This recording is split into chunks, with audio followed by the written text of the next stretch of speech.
that doesn't mean that that's real or could happen. That's up for debate. The point is, these people are trying it.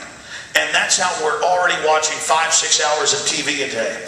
We're already interfacing with computers. We're already being sucked into this system.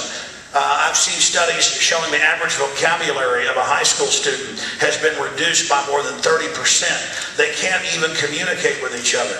What did George Orwell talk about? He talked about INGSOC, English socialism, where they would reduce the language down to a point where you couldn't even communicate with somebody. You couldn't even use the words to actually be able to even talk to them. And that's what they're planning. You read Ray Kurzweil and all these top futurists, Nobel Prize winners.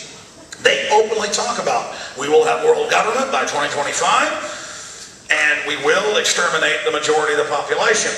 You read what Bill Joy in the 1999 April issue of Wired magazine, co-owner of Sun Microsystems, a multi-billionaire. He wrote an article saying why the future doesn't need us. You can pull it up. And he said, I went to a consortium meeting of the 200 richest IT owners, and the main discussion at the meeting was not about new technology coming out.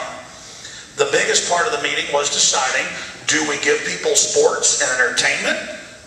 And do we just give people something to do because of robotics and technology? The elite doesn't need us anymore for manual labor. Or do we kill everyone? And look, people can say, well, that's negative. That's scary. Look, you don't choose your reality. Reality is what it is. You could take some guy and put him on PCP and put him up on a 50-story building, and he thinks he's a skylark about to go flying across the city. He's going to fall off that building and splash on the bottom. He's going to die. Perception is not reality. Reality is we've been fed a false delusion. But you had Bill Joy, the co-owner of Sun Microsystems, say he doesn't think this is a very good idea to get rid of all of us, and openly warn you. Took a lot of courage. But then you had his partner, the other owner of Sun Microsystems, that same year on PBS, on Lair NewsHour, say, my vision is everyone with a microchip being tracked by the government. My vision is computers controlling our everyday lives. My vision is cars driving themselves. My vision is everything you do being tracked, to the point of we can predict the future off of tracking your mass movements. And everything he said 11 years ago is now happening. I was in my hotel room last night and saw a Ford commercial for a car that parks itself. Just like children now don't know how to do reading, writing, and arithmetic on average. They don't know how to do a basic equation with pencil and paper because they needed a calculator to do it. All of those tools are good, but at the end of the day, they dehumanize us. We are being killed by the largesse. We're being killed by the decadence. We're being killed by how easy everything is, when in truth, our species was developed and went through a process of incredible challenge to be where we are today. So that's why I use the term soft kill weapon. We are psychically being killed. We are emotionally being killed. We are mentally being killed. At every level, we are being anesthetized and drugged by entertainment and the culture to go along with this system. So I'm going to continue here for another 30 minutes or so. Then we're going to take some questions and comments. But, I know tonight I'm getting into a lot of transhumanism and futurist developments. It's just when I challenge any of you to read the top futurist, and these aren't just futurists. These are people who are designing many of the technologies that dominate our lives, and they have huge events with thousands of people that attend, and keynote speakers like William Shatner, and they've all been offered. This is what they say at these meetings. This is all public. This is all open source. Just like I told you, Anwar al-Awlaki, the #3 guy, now the #1 guy, they say, in Al-Qaeda, openly works for the Pentagon. That's publicly admitted. And when I get up here and I tell you that the futurist, the transhumanist, Julian Huxley, head of the UN UNESCO program in the 50s, said, we got kind of a bad name under Hitler with eugenics. We better change it to transhumanist. They have these meetings, and this is all they talk about. And I talked to news reporters that have come and interviewed me for major magazines, and they go, yeah, we interview Harvard and Yale professors, and they say the same thing you're saying, but they say it's a good thing that all the public's a bunch of idiots. They don't want to be cyborgs. We're going to be cyborgs, and we're going to blast off into the future, and everybody else is basically going to be removed. And I know this all sounds crazy, but so do cell phones, so do jet airplanes, so do rockets into space, so do all of this. We are living in a Buck Rogers age right now, and what we know is only a tiny layer of this overall system. So the stakes are so high, and the people running the system are folks just like us, but they've been offered the entree of eternal life. And again, I'm not saying any of this is real. I'm not saying they can actually do this. The issue is 110% they are saying they're doing this. And so if you want to get inside the mind of a globalist, if you want to know what they're thinking, what they're saying, what they're really doing, what makes them tick, why they want to get rid of 6 billion people down to 500 million, they openly state it. They say, we've got life extension coming online. And then again, this is the suppressed technological level. It's more advanced. And we're not going to give this to the general public. They are profane. They are weak. They are dumb. And they do not deserve this. And we need to set up a planetary dictatorship to carry out orderly one-child policies, forced abortions, Rockefeller Foundation, it's all public, vaccines, tetanus shots that sterilize you. This is all public. Just like Anwar al-Awlaki's an admitted Pentagon terrorist, we've got all the Rockefeller Foundation documents directly linked on their own website. They're proud of how they made the tetanus shot to sterilize you or reduce your fertility. They're proud of the Guatemalan children they shot up with syphilis. They're proud of the black people they shot up with syphilis. They're proud of the 4,000 plus American foster children they radiated to death. All public. But we trust this government. We go along with this government. They tell us we're taking your rights and your liberties to keep you safe from men wearing turbans when it's in the news every day. Oh, Project Shad nerve gassed thousands of U.S. veterans. Many of them died. But the government was doing it to keep us safe. Any of you that wear the uniform and serve this system, you do a lot of good work every day. But those above you, those that run the system, they know full well what they're doing. I mean, I've interviewed the former head of the depleted uranium weapons program, Dr. Doug Rockey, Dr. DU. They knew in the 70s how deadly DU was. Their own Army manuals in the 90s said it was completely devastating and would kill anybody that used it. It would take a few decades to kill them. But now they just serve it out to all the troops and say, no health problems, don't worry about it. They are normalizing this program of extermination and control.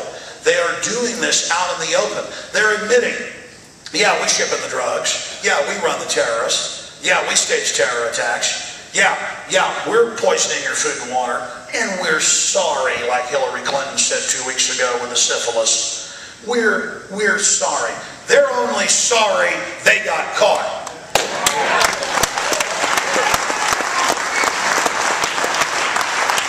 So I'm going to ask you a question right now. Is it negative that I have published and linked to more than 20 Rockefeller Foundation documents where they admit they've weaponized your vaccines to soft kill you and your family? Is it negative to admit something that's already happening, or is it positive to expose these people? Positive!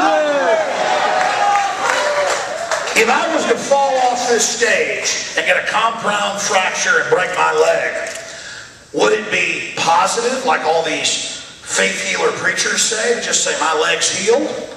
Or would it be positive to actually go get my leg fixed? Okay? Knowing the problem is half the battle. You know, you see that Pentagon propaganda cartoon, but it actually takes an old Special Forces term from World War II with the airborne, that knowing is half the battle. Look, I don't have all the answers, but I'm here to tell you what I've discovered, and you can check it all for yourself. And once you know that all is not well, once you know there's something rotten in the state of Denmark, the corruption is so limitless, I invite you to go discover it yourself. I invite you, if you've got the will and the courage, to go look at it for yourself. And then to decide what you are going to do about it, because it is a bottomless pit of evil. I am almost afraid to continue researching. I am almost afraid to continue looking into this information, because I've done a test. I can sit there at my house at midnight in front of my computer, and I can sickeningly envision the most evil thing I can imagine. And out of 6.5 billion people in governments, I can search that term and find it worse than I even envisioned. You understand that? The most horrible things you can imagine these people are doing.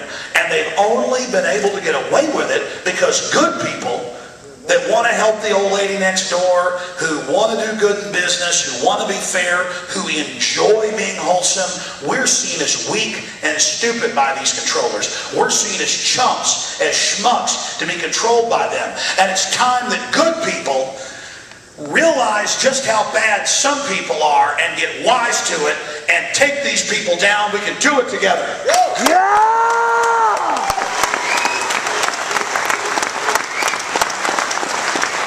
Now, I've only covered one page. I got 3 more. Woo! Oh yeah. Seriously, listen. I told them I was going to speak about 2.5 hours. They said, "Oh, we're here for 4 hours. Do you guys want me to go to question and answer? Or do you want to go for another hour?"